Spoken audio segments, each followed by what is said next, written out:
বিগত ১৫ বছরে স্বৈরাচার আওয়ামী লীগ সরকার পুলিশকে দলীয় বাহিনীতে পরিণত করেছিল। এজন্য তাদেরকে জনরোষের মুখে পড়তে হয়েছে, যাতে অনেক সৎ পুলিশ সদস্যও ক্ষতিগ্রস্ত হয়েছেন। রাজারবাগে পুলিশ সপ্তাহ উদ্বোধন অনুষ্ঠানে এসব কথা বলেন প্রধান উপদেষ্টা ডক্টর মোহাম্মদ ইউনূস। আগামী জাতীয় নির্বাচন অবাধ ও সুষ্ঠুভাবে আয়োজনে আইনশৃঙ্খলা বাহিনীকে কোনো দল বা প্রার্থীর হয়ে কাজ না করার নির্দেশ দেন তিনি। আরও জানাচ্ছেন ইয়াসিন রানা। রাজধানীর রাজারবাগে পুলিশ সপ্তাহ ২০২৫-এর উদ্বোধন করেন প্রধান উপদেষ্টা ডক্টর মোহাম্মদ ইউনূস। এবারের পুলিশ সপ্তাহের প্রতিপাদ্য আমার পুলিশ আমার দেশ, বৈষম্যহীন বাংলাদেশ। উদ্বোধনী বক্তব্যে প্রধান উপদেষ্টা পুলিশ সদস্যদের উদ্দেশ্যে বলেন, সর্বস্তরের মানুষের অধিকার, ন্যায় বিচার প্রতিষ্ঠিত হবে, এটি জনগণের আকাঙ্ক্ষা। এজন্য মূল ভূমিকা রাখতে হবে আইনশৃঙ্খলা বাহিনীকে। সরকার পরিস্থিতির উন্নতির জন্য যা কিছু প্রয়োজন সব রকমের ব্যবস্থা নিয়েছে। সড়ক মহাসড়কে বিশৃঙ্খলা ও জনদুর্ভোগ নিরসন, বিশেষ অভিযান পরিচালনা, অংশীজনের সাথে পুলিশের আন্তঃযোগাযোগ জোরদার করা, দেশে যতগুলো অপরাধ হচ্ছে সবগুলো ঘটনায় তাৎক্ষণিক ব্যবস্থা নিতে আপনারা সর্বোচ্চ চেষ্টা করে যাচ্ছেন। পুলিশ ও অন্যান্য বাহিনীর সম্মিলিত প্রচেষ্টায় দেশের আইনশৃঙ্খলা পরিস্থিতি এখন অনেকটা নিয়ন্ত্রণে আনা সম্ভব হয়েছে। প্রধান উপদেষ্টা বলেন, স্বৈরাচার আওয়ামী লীগ পুলিশকে দলীয় বাহিনীতে পরিণত করেছিল, সেজন্য অনেক ভালো পুলিশ সদস্যকেও ক্ষতিগ্রস্ত হতে হয়েছে। স্বৈরাচারী শাসনামলের ১৫ বছরে দেশের পুলিশ বাহিনীকে দলীয় বাহিনীতে পরিণত করায় সমস্ত ব্যবস্থা ধ্বংস হয়ে গিয়েছিল। স্বৈরাচারের অবৈধ অন্যায় আদেশ পালন করতে গিয়ে পুলিশ বাহিনী ব্যাপকভাবে জনরোষের মুখে পড়ে। অনেক সৎ পুলিশ সদস্যদেরও এই জন্য মাশুল দিতে হয়েছে। আগামী নির্বাচনে পুলিশকে নিরপেক্ষ ভূমিকা পালনেরও নির্দেশ দেন তিনি। চলতি বছরের ডিসেম্বর থেকে আগামী বছরের জুনের মধ্যে দেশে ত্রয়োদশ সংসদ নির্বাচন অনুষ্ঠিত হবে। সেই নির্বাচন যেন সুষ্ঠু শান্তিপূর্ণ উপায়ে অনুষ্ঠিত হয়, সেজন্য পুলিশ সদস্যদের ভূমিকা খুবই গুরুত্বপূর্ণ। নির্বাচনে সকল প্রতিদ্বন্দ্বী প্রার্থীর প্রতি সমান আচরণ ও ভোটাররা যাতে নির্ভয়ে নির্বিঘ্নে নিজেদের ভোটাধিকার প্রয়োগ করতে পারে, সেই পরিবেশ নিশ্চিত করা আপনাদের এবং আমাদের সর্বোচ্চ দায়িত্ব। ৩ দিনব্যাপী এই আয়োজনের উদ্বোধনী দিনে ৬২ জন কৃতি পুলিশ সদস্যকে পদক পরিয়ে দেন ডক্টর মোহাম্মদ ইউনূস। ইয়াসিন রানা, এটিএন বাংলা, ঢাকা। টানা ৭ম-বারের মতো বেস্ট টিস্যু পেপার ব্র্যান্ড হিসেবে স্বীকৃতি পেয়েছে বসুন্ধরা টিস্যু। সীমিত পরিসরে হলেও আগামী নির্বাচনে প্রবাসীদের ভোটাধিকার নিশ্চিত করতে চায় নির্বাচন কমিশন। এজন্য সকল প্রস্তুতি নিচ্ছে তারা। আগারগাঁওয়ে নির্বাচন কমিশন ভবনে বিএনপি, জামায়াত, এনসিপি সহ ২১টি রাজনৈতিক দলের প্রতিনিধিদের নিয়ে আয়োজিত সেমিনারে প্রধান নির্বাচন কমিশনার এএমএম নাসির উদ্দিন কথা বলেন। এ সময় সকল রাজনৈতিক দলের কাছে প্রবাসীদের জন্য নির্ধারিত ভোট পদ্ধতির বিষয়ে লিখিত মতামত চাওয়া হয়। আরও জানাচ্ছেন মাজহারুল হক মুহাজ্জির। পোস্টাল ব্যালট, অনলাইন না প্রক্সি ভোটিং, নির্বাচন কমিশনের অডিটোরিয়ামে প্রবাসীদের ভোট দেওয়ার সম্ভাব্য পদ্ধতি নিয়েই এই আয়োজন করেন সিএসি। দিনব্যাপী তুলে ধরা হয় প্রবাসীদের ভোটের প্রয়োজনীয়তা।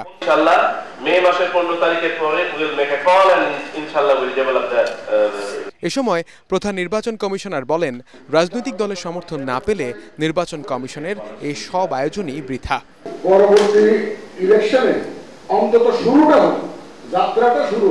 পৃথিবীর বিভিন্ন দেশে এটা আপনার ফ্যামিলি ভোটিং আছে, অনেক দেশে আবার শুরু করে রোল ব্যাক পারে না, নানা রকম সমস্যা। ইভেন আমাদের পাশের দেশ ইন্ডিয়া এখনো ইউনিভার্সিটি চালু করতে পারেনি। পরে একে একে রাজনৈতিক দলগুলো তাদের প্রতিক্রিয়ায় বলেন, প্রবাসীদের ভোট কার্যকর এখন সময়ের দাবি, কিন্তু এর মাঝেও যেসব জটিলতা আছে তা নিয়ে সজাগ থাকার তাগিদ তাদের। যে যদি প্রক্সি ভোটিং হয়, সেই প্রক্সি ভোটিং এর অনেকগুলা ড্রব্যাক আছে, অনেকগুলা ক্ষেত্র আছে যেই জায়গাগুলা রিস্কি হতে পারে আমাদের ডেমোক্রেটিক প্রসেসের জন্য। প্রবাসী ভাইদের কোনোভাবেই ভোটের অধিকারের বাইরে রাখা যাবে না।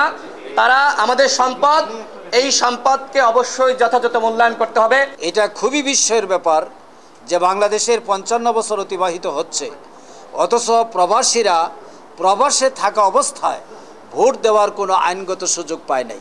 বিএনপির পক্ষ থেকে বৈঠকে উপস্থিত ছিলেন দলের স্থায়ী কমিটির সদস্য নজরুল ইসলাম খানের নেতৃত্বে প্রতিনিধি দল। প্রবাসীদের ভোট নিয়ে বিএনপি চেয়ারপারসনের ভিশন 13-এর কথাও তুলে ধরেন দলের সিনিয়র এই নেতা।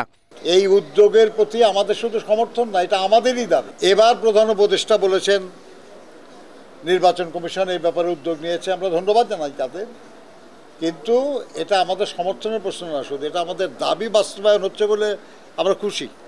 এখন কি প্রক্রিয়ায় এই ভোট গ্রহণটা সবচেয়ে উত্তম হবে এটা নিশ্চিত করার জন্য কিছু পদ্ধতি, কিছু প্রক্রিয়ার বিষয় নিয়ে আলোচনা হয়েছে।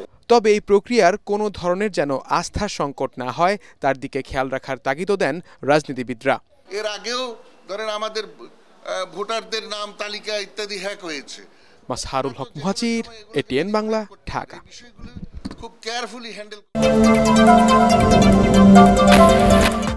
সাবেক প্রধানমন্ত্রী ও বিএনপি চেয়ারপারসন বেগম খালেদা জিয়ার লন্ডন থেকে দেশে ফেরার জন্য এয়ার অ্যাম্বুলেন্স প্রস্তুত করা হচ্ছে বলে জানিয়েছেন পররাষ্ট্র উপদেষ্টা তৌহিদ হোসেন।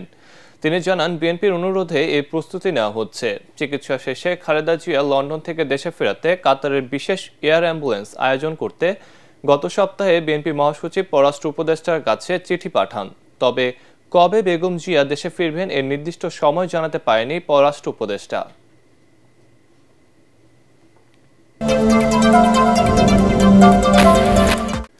খারাপ কাজ থেকে দূরে থাকুন, নইলে জনগণ শেখ হাসিনার মতো আপনাদেরও ছুঁড়ে ফেলে দেবে। ঠাকুরগাঁও সদর উপজেলায় গণসংযোগে নিজ দলের নেতাকর্মীদের উদ্দেশ্যে এমন হুঁশিয়ারি দিয়েছেন বিএনপি মহাসচিব মির্জা ফখরুল ইসলাম আলমগীর। তিনি বলেন, সাধারণ মানুষের উপর অত্যাচার চালানোর কারণে দেশের জনগণ ফ্যাসিবাদী শেখ হাসিনাকে প্রত্যাখ্যান করেছে। তিনি আর কখনোই বাংলাদেশের রাজনীতি করতে পারবেন না। আগামী নির্বাচনে বিএনপি সরকার গঠন করলে জনকল্যাণে কাজ করা সহ সনাতন ধর্মাবলম্বীদের নিরাপত্তা নিশ্চিতের প্রতিশ্রুতিও দেন বিএনপি মহাসচিব।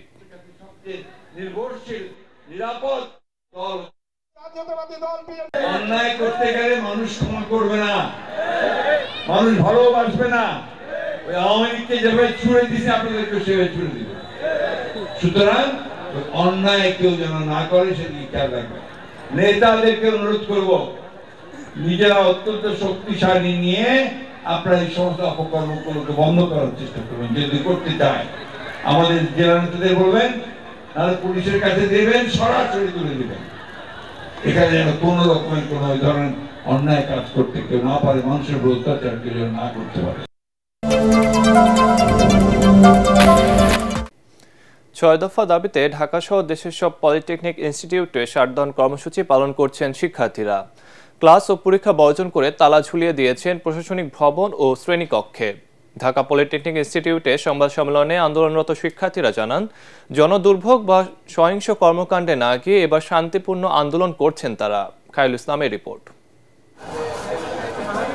জুনিয়র ইন্সট্রাক্টর পদে ক্রাফট ইন্সট্রাক্টরদের পদোন্নতি কোটা বাতিল, ক্রাফট ইন্সট্রাক্টর পদবি পরিবর্তন করা সহ 6 দাবিতে আবারও আন্দোলনে ঢাকা পলিটেকনিক্যাল ইনস্টিটিউটের শিক্ষার্থীরা। কমপ্লিট শাটডাউন কর্মসূচি দিয়ে মঙ্গলবার সকাল থেকে তেজগাঁওয়ের ঢাকা পলিটেকনিক ইনস্টিটিউটে ক্লাসরুম, অধ্যক্ষের কক্ষসহ একাডেমিক ভবনে তালা ঝুলিয়ে দেন তারা।